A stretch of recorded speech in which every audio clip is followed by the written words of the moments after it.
All right, so this is the best part of the evening. This is when we get to speak to our cancer survivors. So I'm going to introduce, firstly, Melissa Mesurier, who is an ex-journalist with a comms background, now consults in that space.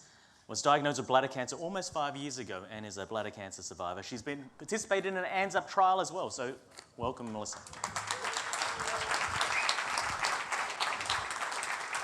We're just going to have a little general chit-chat. We're going to keep it low-key and we're going to try and learn a bit from you, Melissa, about how things have been going and where you think we can improve. I might ask you to start with, can you tell us a little bit about your cancer journey? Sorry, I'm a bit distracted by your abs. You asked for it. I love it, thanks. Bit creepy, I'm a bit older, but anyway. That's all right, it's all right. It's okay, I'll survive. What was the question? What do you think about them? Okay, tell me a bit about your cancer journey. Okay.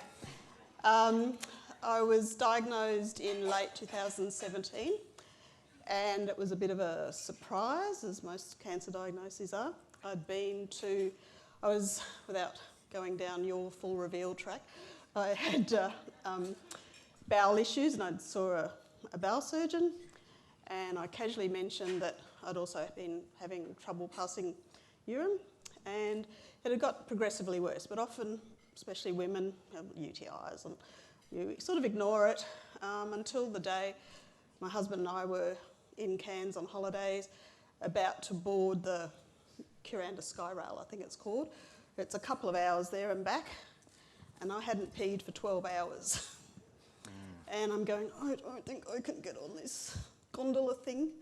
You know, A, I'm busting, and B, if I need to go, we're in the tree troughs. Yep. And I thought, right, when I get home, I'm seriously doing something about this. And my bowel surgeon referred me to Shomek, who's my urologist. And because probably I'm an atypical bladder cancer patient, so it's mainly men, mainly over 65, mainly smokers, I didn't really fit the standard stereotype. So I think, correct me if I'm wrong, Shomek, I don't think he thought I was probably a likely candidate. But yeah, so he did a cystoscopy and it came back with a small 4 millimetre bugger that pretty much upended my life for about 12 months. And it came back, it was small, but it was high grade. And I was very proud of that, thinking, oh, high grade. And then I read that it was, oh, okay, that's not the good thing. Yeah. So, yeah, so little aggressive thing, but yeah, so that's where it all started. Had BCG, the standard treatment, then joined Dickens' BCG mitomycin trial. So had the 9 months of the mix of BCG and mitomycin.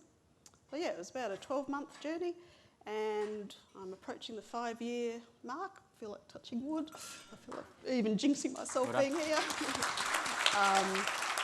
Yeah, so that's the nutshell. How did you find the whole process around being approached about a clinical trial, and what went through your head around that space? It was a pretty quick decision. So I have 2 children, and my son has cystic fibrosis. He's 25. And he was diagnosed at 4 weeks old, and from that day on I was passionate about medical research, set up a trust foundation with the Royal Children's Hospital. We raised money through sausage sizzles and advocacy, and employed about 20 fellows for CF. So I was kind of on board already, and I think Shomek probably thought, oh, she's an easy target. And I guess I'd worked a little bit in health, both in Medibank and for PHNs, so I considered myself quite health literate. So it didn't spook me, but I obviously read up about it, and Shomek was open about may not help you, but you know, like someone mentioned today, that altruistic piece of, if it doesn't help me, it'll help somebody else. Great. A lot of my patients find that, you know, during the treatment phase, it's a lot of visits, a lot of consultations, and then it's done, and then the consultations are very sparse, and they explain to me how things are very different, and it's sometimes adapting to that change is difficult. Yeah. Did you find that difficult? Yeah, I think so. I think that one of the beauties of the clinical trial is that you felt you were being monitored a lot, And I like that, and I like that there was somebody to ring, and that, you know, there was 3, I think the first year there were 3 monthly cystoscopies and 6 month now manual. But yeah, even now, as I approach that magic 5 year, you sort of, yeah, what happens now? And I'm also on a few forums, and I see patients that, yeah, it's fabulous that you're cured, but I feel you are left in the wilderness a little bit. I know there's a lot of resources you can access, but I also think for some of the GU cancers, there's not the breast cancer nurse support network, there's not some of those other community-based, which I'd love to see. And I think some of the, depending on what hospital you're treated at, so some of the others have a bit more wraparound care. How could we do better in that space? Do you think it's just having that extra support, the nursing support, or is it more than that? Is it supporting you as appointments approach, or is it better to kind of let you be so you're not kind of thinking about it? Or is what can we do in that space there? I think having access and just knowing, look, and I know there's patients that need a lot more love and reassurance than I probably did, but I'd like to know that the door was always open. And I do honestly feel that I could ring Shomik's office, or when I was actually in the trial, ring the trial coordinator. Probably the greatest, you know, contact through ANZUP is meeting other patients and meeting people, you know, who've got this interest as well. So I feel I'm quite resourceful. I will pick up the phone if I need to, but I've seen the other side as well where, look, I've had other people go through their own journeys, and even my son, where a narky receptionist can put you off. Yeah. That, you know, just, they're too busy, they're in surgery, and we'll just get back to you in 4 weeks. And those little things, I know they sound minor, but all those interactions can influence whether you don't want to bother anyone. We all know you're busy, but yeah, sometimes I think having a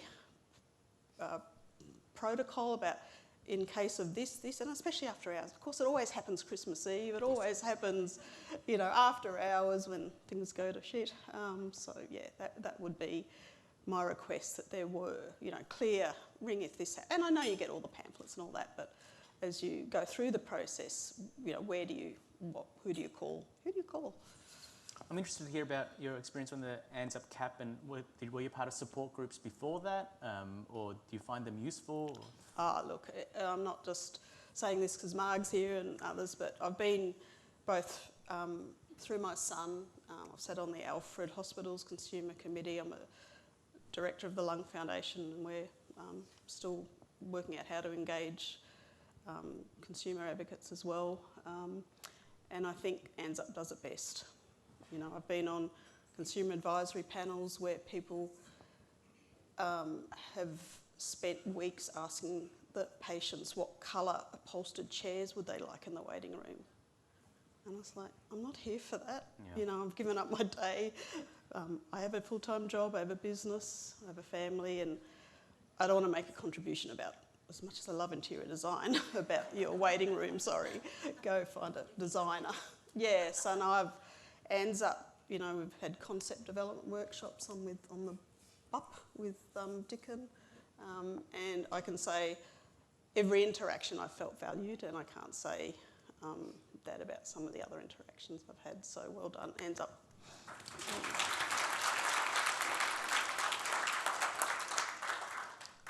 Well, thanks, Melissa. It's great insight.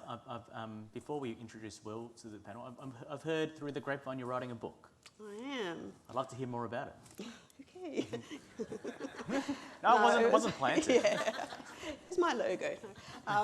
No, really, I guess I gave up full-time. I took 6 months off work, just to backtrack a little bit, when the main side effect I had from the BCG was tiredness. I was also driving an hour and a half each way to a primary health job in Melbourne, and I was just too tired, to be honest. I had my son to care for, he was quite ill, and a little side benefit is my husband had a acute mental illness during that period. So twice in that year, 3 of us were in hospital at the same time. Wow. And I gave up work, but I've always been very curious and busy. I guess that's probably like Will, journalists have that sort of beaver attitude. And I learnt through my son's experience with hospital, my work, and then the bladder cancer situation, I guess I learnt a lot of things I wish I could have learnt earlier. And I know there's 101 resources out there, but there's very little that's curated, if you like that word, to make it easy. And I think we heard today just how hard it is to people even to know there's clinical trials. What is a clinical trial? And I know if you search whatever that handle is, clinicaltrials.org, you will find it, but I can guarantee you 99% of the average punter, especially at that point of early diagnosis, will not even think about that. And if they don't have a good clinician, and they maybe, if it's not a cancer diagnosis, because cancer council resources are fantastic. So I've started writing this book, sorry for the long preamble, but really what I've learned, and I'd like to know, if you like, Scott Pape's book around financial literacy, I'm trying to do that for health literacy, and just a dummy's guide, if you like, that when the shit hits the fan, here's the 5 questions to ask on the first visit. Here's what to do at this stage, and I'm trying to make it as the less medical terminology. Not that I'm a medical person, but you start absorbing lingo. I came to my first ASM for ANZUP 3 years ago, and I lay down every second hour because my head exploded. I didn't know what you guys were talking about. It was just too much information. I was trying to keep up. I actually filled notebooks and notebooks that I've never looked at again. But, it was a head explosion and all the acronyms. And so, I've tried to ask the dumb questions that I asked myself. I think that's so crucial, right? I have, when I have family members who might be unwell, I say, well, make sure you ask these questions, 1, 2, 3, 4. This is how you get into that person, or this is what you need to do. It's all a blur to most people in the community, and having something like that is so valuable. I hope so. I'll tell you when it's out there. I don't get it. It's probably not just, I won't even sell it. It just might be an ebook if no one will publish it. I don't know if there's a market for it, but, people don't know what the difference between my son's treated through the public system. So, what's a resident? What's a consultant? Yeah. I'm a consultant in comms. I don't know consultants with gurus in the medical, then please don't, even in people with good health literacy, go blank at that time, let alone when I worked for the PHN, 64% of people have the lowest form of health literacy, and that's English speaking, well educated, financially secure, white, blah, blah, blah. What does the Indigenous person do with no internet access out of Broome? Yeah. Look, one of my close friends is a publisher, so if you need a contact, we should connect. Excellent. If there's anyone else, please see me, table 3. Thanks, Melissa. So it's time to welcome our next guest. So Will McDonald is a journalist and newsreader for Channel 9 News here in Adelaide. Is that right, Will? That's right. And you've just come straight from work reporting the news. Anything important to know about? Literally. The usual interest rates going up. Shop break-ins, drive-by shootings. They haven't gone up yet. I got my first ever junket to Fiji this week. So I spent 2 days in Fiji at... That's exciting. It was. Just having a look at how the locals are coping in the post-pandemic recovery. So that's the story that, Escape winter for a couple of days. Yeah, so I managed to escape to Fiji for a week. So that was... 3 nights, 2 days. And it was mostly work, so... Well, we'd love to, like we heard from Melissa's cancer story, we'd love to hear about yours. Are you able to share with us what's happened and how you're going? Yeah, I always start with, I guess, just the diagnosis. Now, I have always been really fit and active, overly so. I think some years ago I went to a psychologist just to talk about some of the things going on in my life. And she said, "You think you're addicted to exercise?" I said, "Yep, absolutely, but it could be worse," I always figured. So if that was my addiction, that was all right. And I remember the day really clearly. It was the 1st of June 2020. I think that was the day that the gyms actually reopened in Adelaide after our first kind of COVID lockdown and then they let us go back to the gym on a booking system and that sort of thing. And my left hip joint went click and just, that didn't feel right. What's all that about? Anyway, didn't think much of it. And just slowly it started to get just a little bit worse, no matter what I did. A little bit of rest, it still got worse. And I used to have this joke that I was kind of like a low-level superhero like Wolverine, because I used to heal really well. I never had injuries that would persist. I could either push through it, it'd get better really quickly. This one didn't. It all just kept getting worse and worse and worse.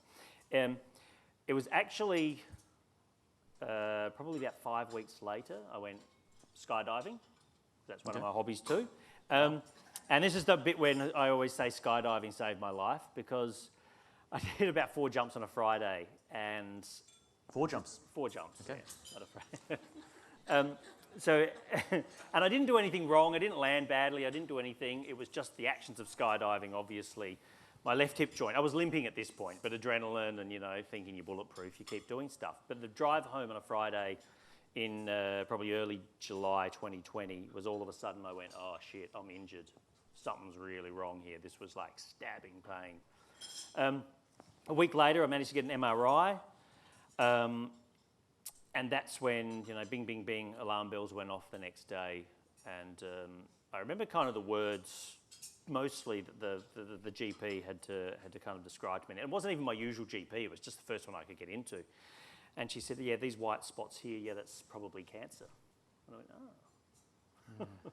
And you don't really know, I don't even know what I thought at that point. Shortly after that, quick blood tests, and all of a sudden my PSA was 38, so we found the culprit. What happened from there? It was a bit of a whirlwind, really. I was pretty lucky that I got referred to a sarcoma specialist here in Adelaide, and I pushed to make sure I could get in, because I think when I first rang up, they said it'll be a couple of weeks. I went, yeah, no, that's not really going to work for a couple of weeks, and you've got your hip disintegrating with a cancer. So I said, oh, I can be there at the drop of a hat at any moment, whenever there's an appointment. And they said, oh, I've actually got on Wednesday. And I said, yeah, rock on. So that was like 2 days later. Okay. He was terrific. He looked at it and went, okay, your hip joint's no good. You've cracked the outer casing of the acetabulum. Got it. Yep.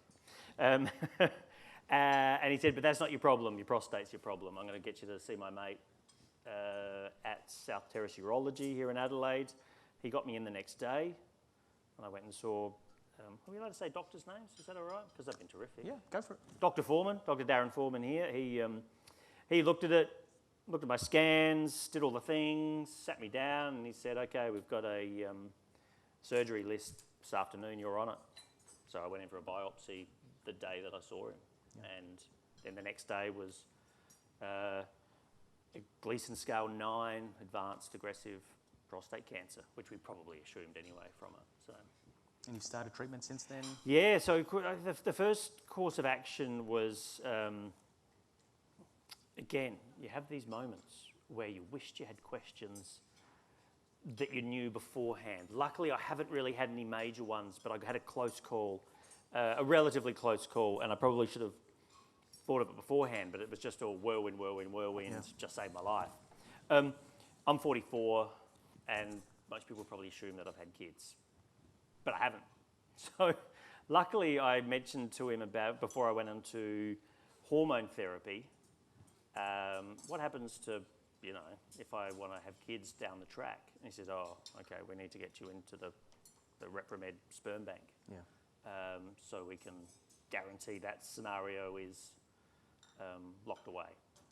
Thankfully, timing-wise, it was one of the most horrendous experiences of your life in terms of everything that you're going through, and then you kind of have to think about, you know, going to the sperm bank. Yeah. I'm yet to meet a question I haven't answered yet, and I overshare, so I do apologise if anyone's... You missed me earlier. Oh, it's I all did, right. I know. So yeah, so 3 days after having a prostate biopsy, I had to make a sperm donation. But it was one of those questions that had to be done before I started hormone therapy, because at that point you can't do it, you're out. So then I started hormone therapy straight away because I had to. And then my medical oncologist, who I was recommended to, he put me on to docetaxel, is it pronounced? Chemotherapy, 6 doses of chemotherapy. And I said to them, turn the machine up to full blast. and give me the maximum allowable human dosage was my method of what I was going to do to try and get through this. Was do not leave any stone unturned. I think I'm pretty tough. Let's test that out. So chemotherapy was straight up. I feel, and I know chemotherapy is probably horrendous for most people. For me, I was really lucky in terms of the response to it. I pretty much functioned normally. So it was not something which, it was scary to start with, but then after that it was like going and sitting in a big comfy chair, and they gave me biscuits and crackers and cheese, and had a chocolate milk. And the nurses were lovely. And I went to work afterwards every day, every time. And I guess my attitude through that whole period, and I call it like overly positive, like annoyingly positive, is that I didn't, I haven't taken a sick day. Really? And I was, the anniversary of that bing, bing, bing MRI was 2 years yesterday, and I haven't had an actual sick day through my diagnosis. So my brain, thank you. It's just my brain switched to the point of going, yeah, cancer can, fuck up a lot of things in my life, to be frank with you, but it's not going to fuck up any more than I let it. So that was my theory of how I dealt with treatment. Luckily, after the 6 rounds of chemo, I had another PSMA PET scan, and everything had shrunk and my PSA was dropping. I went back and saw my sarcoma specialist, orthopedic surgeon, who gave me the all clear to skydive again, because they didn't let me do that while my hip was disintegrating. So they let me, yeah, well, that's right. He said, why would you want to? It was a great bit of advice, actually, and I like doctors who are frank and on my level and talk to me how I talk to them, probably with too many 4-letter words. He says, young man, you can do what, and he probably wasn't that older than me, to be honest with you, but he said, young man, you can do whatever you want, just don't fuck it up. So I thought that was really good advice for life, generally. After chemotherapy, and I was doing well, they wanted to blitz me with radiotherapy.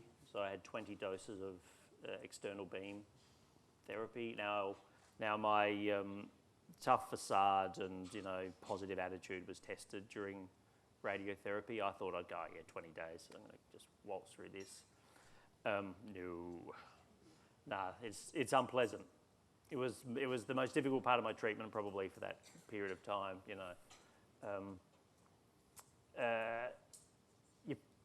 I guess to start with it was all right, but then very quickly you start to realise that your life's kind of not normal at that point. You're always looking to know where the bathroom is at whatever building you go into, because you might pee yourself. Yeah. And hour-long news bulletins became quite interesting during that period of time, because just the side effects on your bladder was actually quite just unpleasant. Aside from that, had to be done, so we did it. The PSA kept dropping. I think my last result was 0.1, so I started at 38 and down to 0.1. I'd like it to be lower, but it's never gone up, so that's a good sign. And is it your appointments now every 3 months or something? Yeah, so I have a test every 3 months. I have my Eligard hormone implant replaced every 6 months. And yeah, that's pretty much. And work's been supportive all through this? Have you been open about it with work as well? Or? Yeah, I was very, I went through it very early on. I went through it pretty much all by myself from the kind of first part of the diagnosis. Took me a few weeks to really confide in almost anyone. Yeah. But then after that, I just wanted everyone to know at that point. So much so, I think I was on the front page of the Sunday Mail. So it was, work was terrific. There's been nothing that work has ever said that's been detrimental to me getting treatment.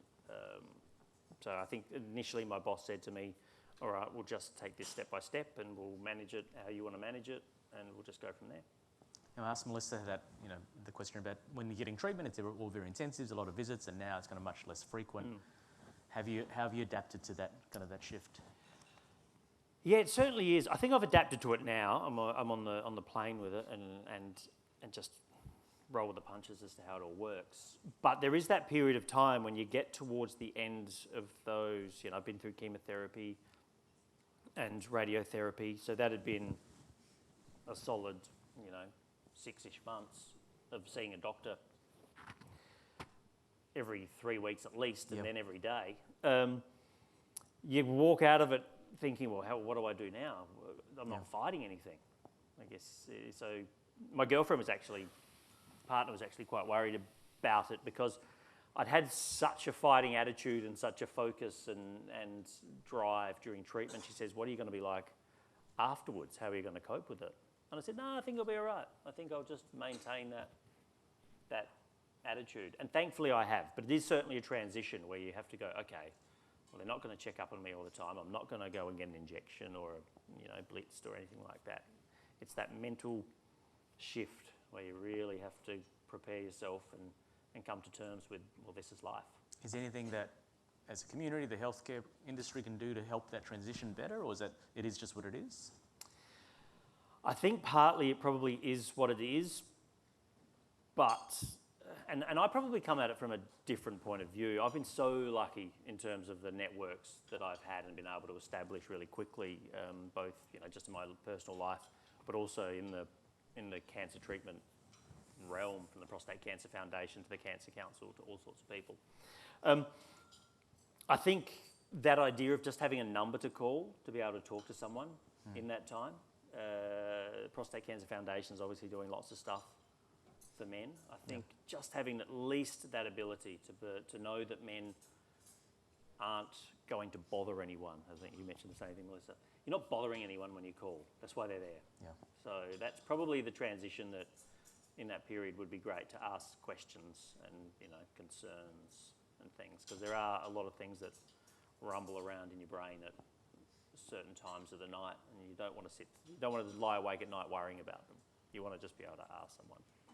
Now, you mentioned a lot of supports within your life. Have you been one to seek out prostate cancer support groups? I know my young men with prostate cancer find it very hard. There are a lot of older men in that groups and find it hard to find people in similar situations. Yeah, very few. I don't think I've met anyone in Adelaide my kind of age with prostate cancer, not at least anyone who's approached me. There's a guy in Tasmania who reached out to me, who's only a little bit older than I am, very similar situation. There's another fella on the Gold Coast who was probably similar situation when he was diagnosed, and we've emailed back and forth. But no, I think that's one thing as a young man, is that when I first started Googling, okay, how do I kind of combat the side effects of the hormone therapy that I'm on? There was nothing for my age bracket to look at. I kind of deduced it myself and went from there. Do you find talking to people who've been through it before or being through it at the same time helpful, or is that kind of not? No, absolutely. I talk to lots of people. And I guess when you're first diagnosed with prostate cancer, or any cancer probably, I would imagine, I think there's a lot of people, and I know I did, I felt overwhelmingly like alone. Like there was just this sense that no one else had any idea what I was going through, and you were just alone. That's probably why I didn't tell anyone to start with.